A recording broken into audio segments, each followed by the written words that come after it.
Oh hey guys, it's Steve from Boondocking, Camping with Steve, and Boondock Talk, and all that other weird stuff. Tonight I'm sleeping in this ice shack out in my backyard.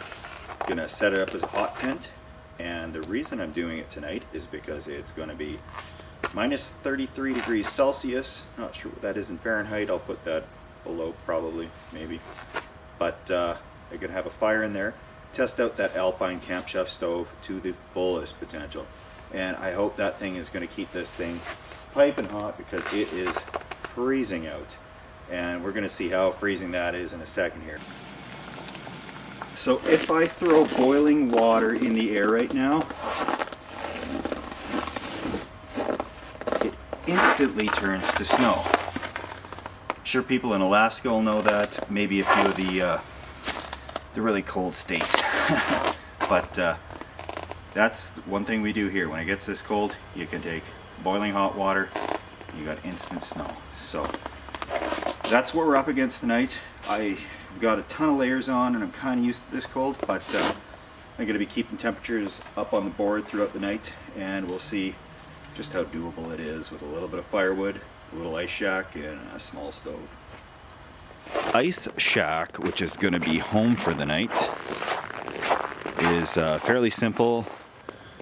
Wood stove, freezing cold, very thin, collapsible backpack style fishing hut. I've got my bed set up, which is a cot right there. Got the wood stove, simple chair, some firewood, and I'll get a little bit more firewood. But yeah, it's pretty frosted up in here. I'm suspicious that most of this is going to be dripping on me as soon as I start up the fire in here. In fact, I'm certain of it, but we'll see how that goes. I got a stove jack going through the roof there. It's not really affixed yet, but I've tested it before and it seems to work all right.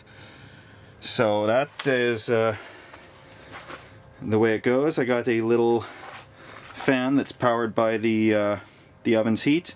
But let's get this fire started because I am freezing out here, and we'll get some temperature updates going, and let's see how this thing actually works in the middle of winter in Edmonton, Alberta.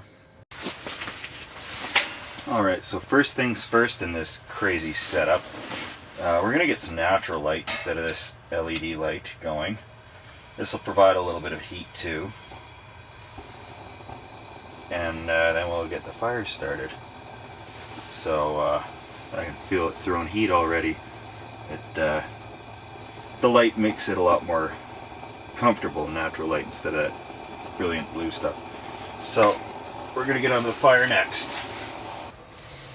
Okay, so one of the things I've learned about firewood, birch is my new favorite by far. It packs an energy wallop. The bark it burns like potato chips. It's really unbelievable. And it smells nice. It's everything you want in a wood. So I got to get this started soon before we start to freeze up here. So basically, I'm not even chopping it into small pieces. I got my company training manual here. I'm just going to rip a few pages out of our company policy stuff, and we'll get that in there. You know, a little while back, I went to go start a fire with this stuff,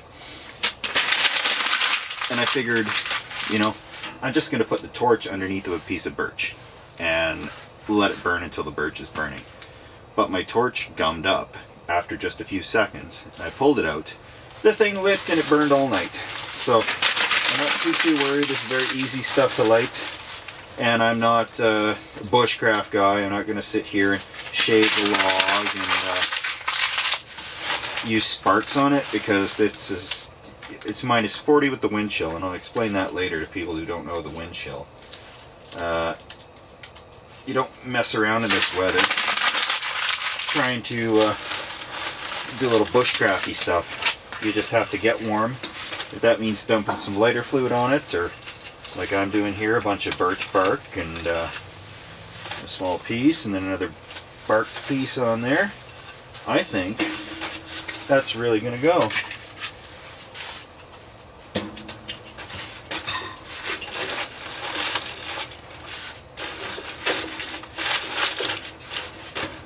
really hope so, because it's starting to get a chill. It's been out here for a bit, getting her all set up. So I honestly think this big of a cluster is actually going to burn and light for the night. So with the stove, there's the damper. I'm sure you can't see from that angle, but anything about wood stoves that you got to know: if you're opening this door, open that damper.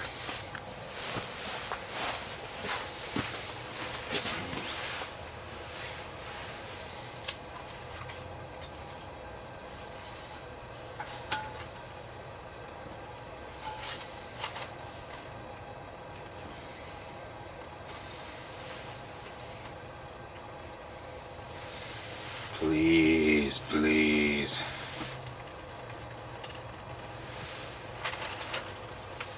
You just have to stay going, that's all I ask.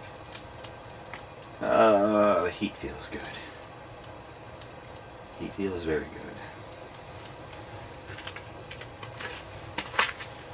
Now if it catches the bark, we are in business. And if not, I have to find some vitamin gasoline. Normally I carry some lighter fluid, and that really helps with fires when you're in a hurry. And minus 30 are usually in a hurry to get a bit of a fire happening. But seems like we've got some bark ignited, which is all we need to get this party started.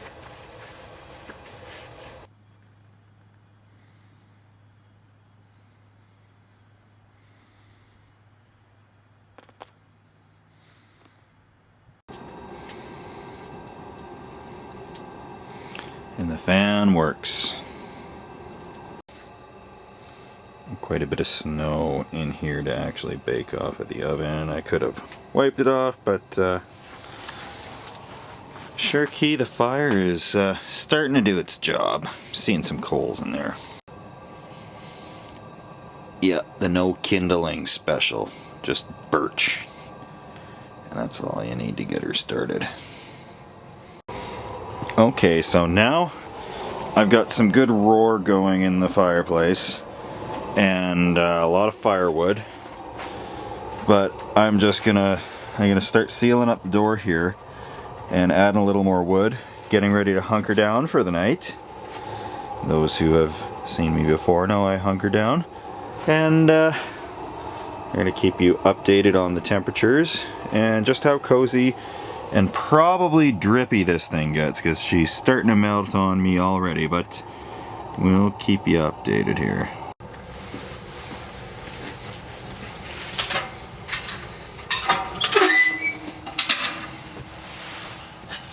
Get this really started up here. I'll take the edge off.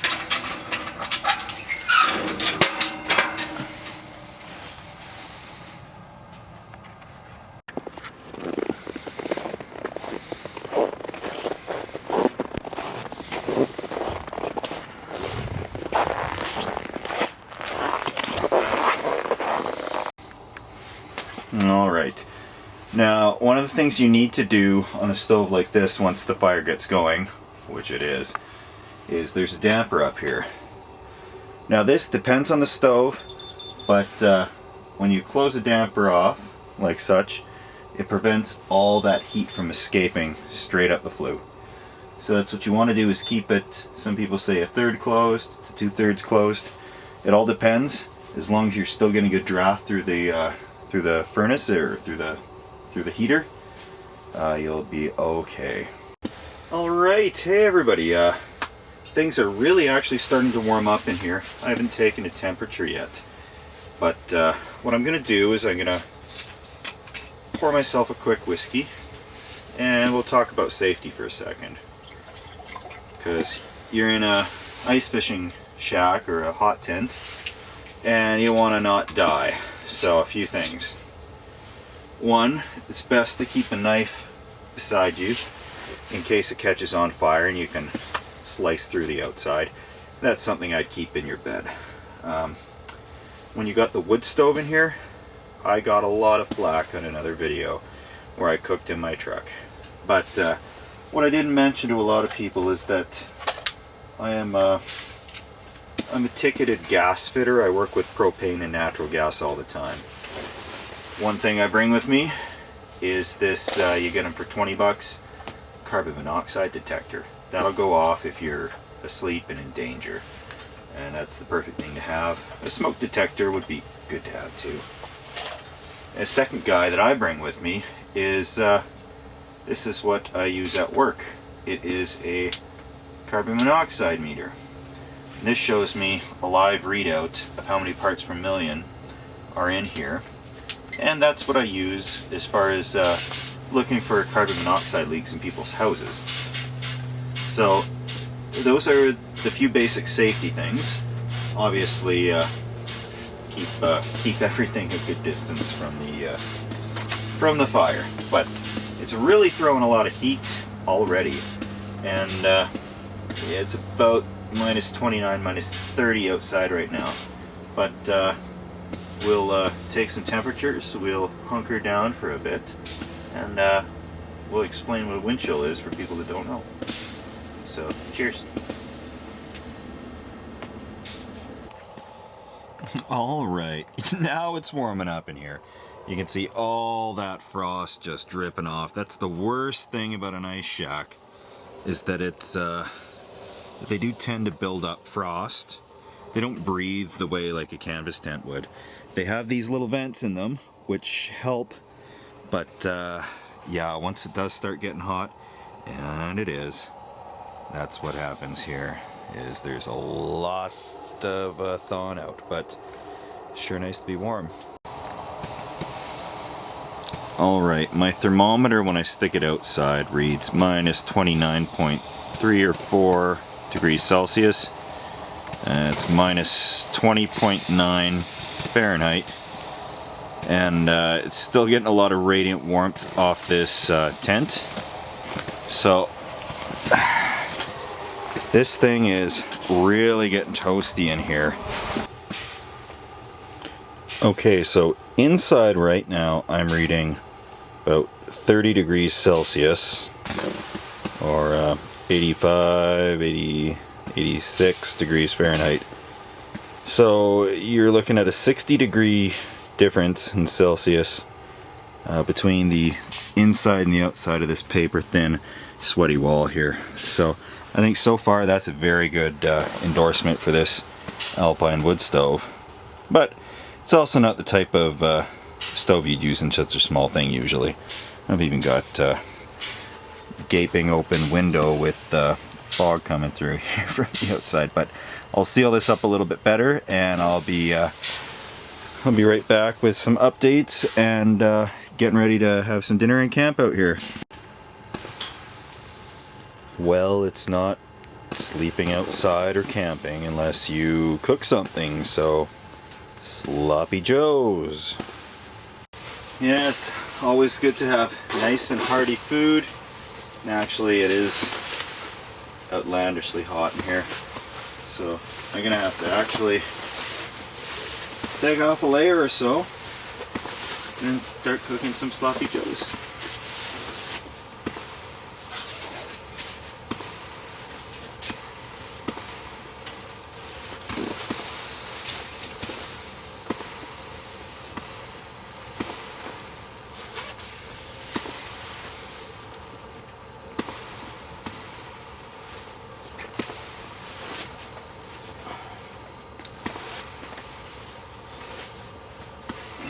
Oh, it's better.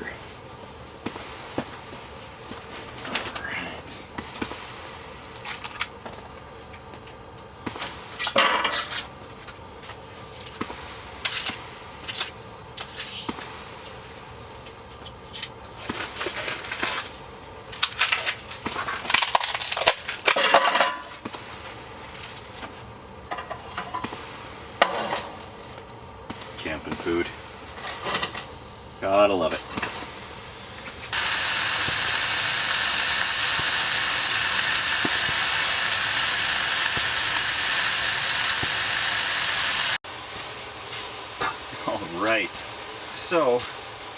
let's get into the wind chill I was talking about earlier. For those that are in Canada or really northern places, you'll know what I'm talking about. And that's when the temperature is, say, minus 20 degrees, and with the wind, it makes it feel colder, like 30 degrees. So there's an equation based on the temperature and how fast the wind is. That tells everybody, you know, if you're outside, your exposed flesh will freeze in 1 minute or 30 seconds or whatever it is. And it's similar to in hot climates where you have something like a humidex, where if it is, you know, 80, 90 degrees out, 100 degrees, with the humidex it's going to feel a lot hotter. And it's the same type of thing, but just in reverse when it comes to cold weather. But the condensation in here has not really proven to have been a problem. It's really evaporating fairly quickly, and this setup really doesn't make it a challenge to winter camp. And given that it's about minus 33 Celsius, minus 21 Fahrenheit outside, that's not too far off from minus 40, which is essentially as cold as it gets in a lot of Canada. So this I would feel very comfortable regardless, I think, of how cold it got outside, as long as I had enough firewood. And I've been in here about an hour or two, and I've burned just 3 or 4 logs, and I'm in a t-shirt, so this is really good. So I think I'm gonna have some adventures with this guy. Just testing it in the yard for now, but it's gonna really work out good. I think I'll be too hot tonight, if anything, to be honest. And yeah, it's still cold outside.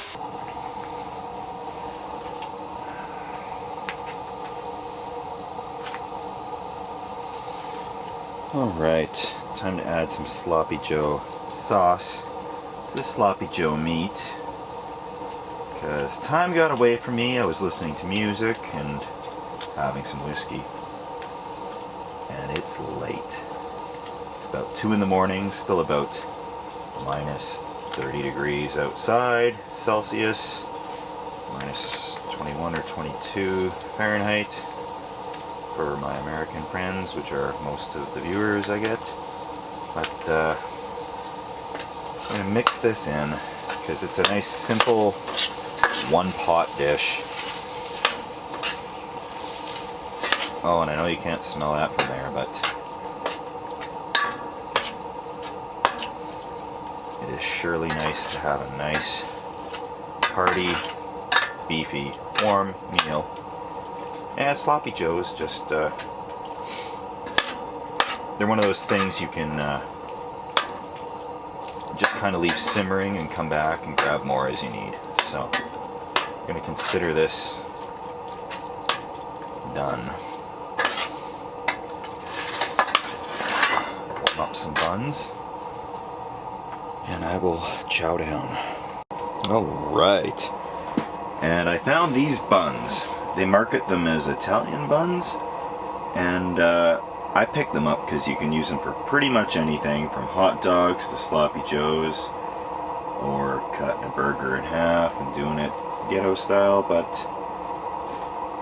it's gonna heat these guys up, and we're gonna be eating in no time, then hunkering down for the night. You'll have to forgive me as I pig out on a little bit of Sloppy Joes here, but it's quite late, and it's about time to roll into bed. I checked the temperature, and it's still about as cold as it was before. I'm looking at basically the morning is probably going to be minus 33, minus 34, but I'm going to have some grub, hit the hay, and wake up to probably throw a log in or two. I'm saving these big guys to throw in at night, and I close the dampers right down so that it burns slow. And I'm pretty hardy as far as the cold temperatures, so I can deal with just a few normal blankets and not too much. But that's the plan for tonight. So I'm gonna chow down, crawl into bed, give you a quick tour of the outside. It actually looks pretty impressive as to what the stove is doing to this side versus the side you can't see. So I'll show you that because it is quite interesting. But I'm going to eat up, and we're gonna hunker down and see how cold it is in the morning and if I can make it through the night.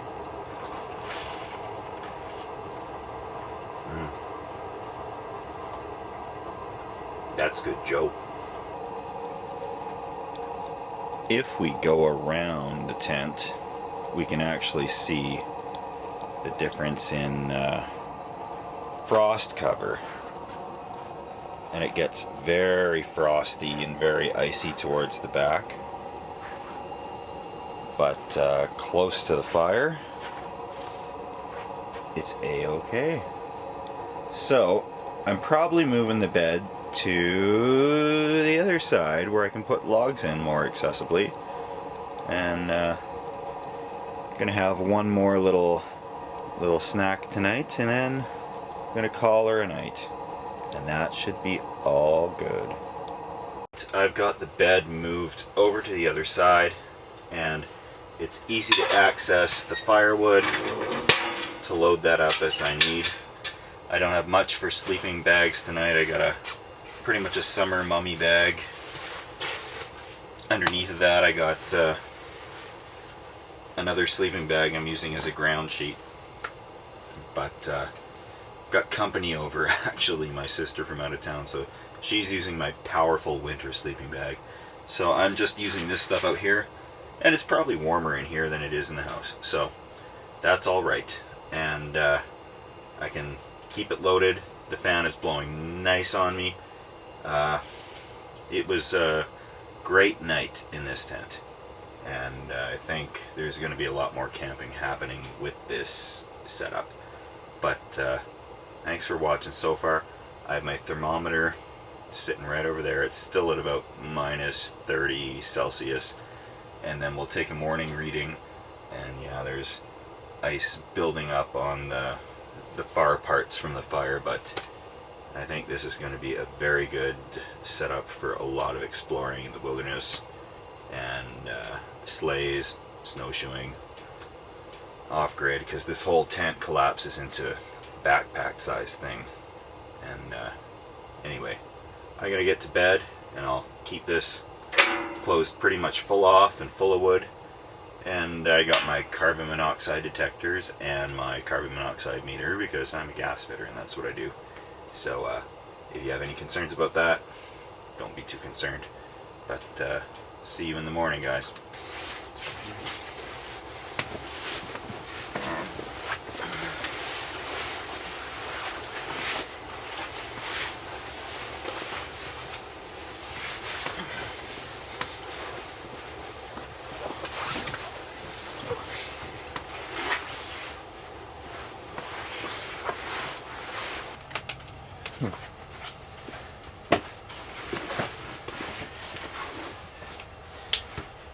Good morning, all. Morning has brought temperatures same as yesterday. I've stoked the fire up. This blanket was a little thin for last night because the fire in this lasted about 3 hours, and then it needed to be stoked again. So by the time the 3 hours comes around, it was getting a bit chilly, but I gotta cook up some breakfast in here, and something just real simple, and probably go into the house, see what's happening today. Alright, today we're gonna make just a little bit of real simple tea, bush tea, and make up a little egg McMuffin sort of thing. But that's the plan for breakfast.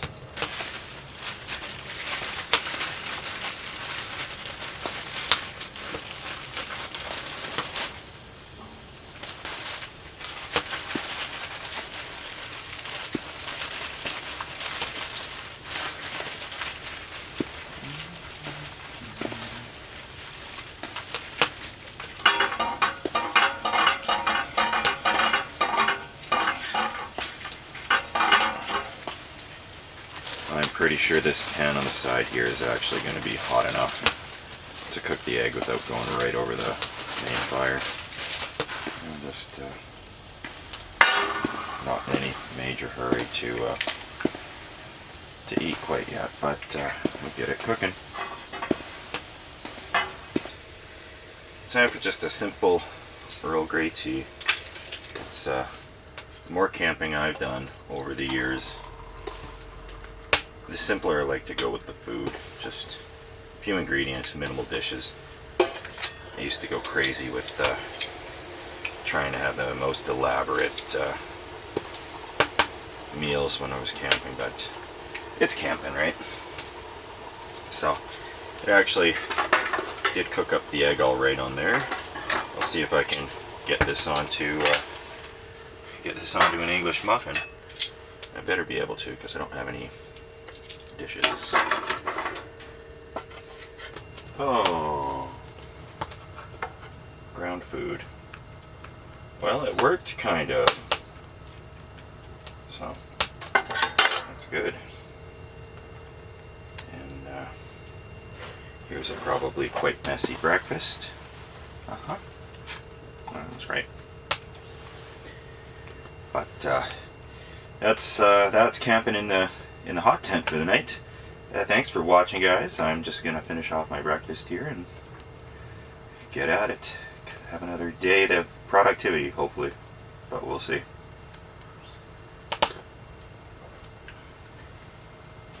And in the meantime, always boondock.